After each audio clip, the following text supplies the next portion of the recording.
Hari ni kita nak tukar auto filter. Okay, ni keadaan auto filter baru lah. Bersih. Ni auto filter lama. Okay, dia dah hitam. Nampak? Dan kenapa kita tukar? Sebab benda ni ada abu besi. Ni yang ni abu besi lah.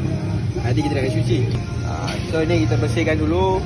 Dia punya ni baru pasang balik lah. Untuk converter, oil seal, fly oil seal, lower arm, oil set. Lepas tu apa lagi? Steering punya leaking, servis lah. Gearbox. Ni 4 wheel. Kereta ni pun 4 wheel. Memang sekarang ni tengah demam 4 wheel demam. So kita pun go je lah, buat je. Beres? Naked lah masa. Kita cuci dulu, bilang air. Lepas tu kita buka magnet dia. Start tepi dulu. Magnet dia tuan-tuan, Masya Allah tuan-tuan. Tuan-tuan ni tuan-tuan. Magnet dia kena ambil kayu. Lepas tu dia jalan. Dia selepas dia bersihkan. Tapi kita akan buat 2-3 kali juga lah untuk bersihkan ni.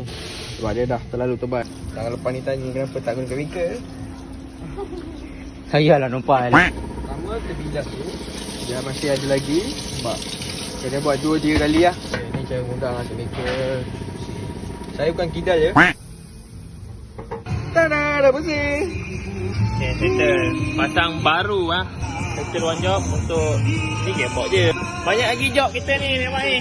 Karina, boleh like, follow, komen dan share. Jumpa lagi next video.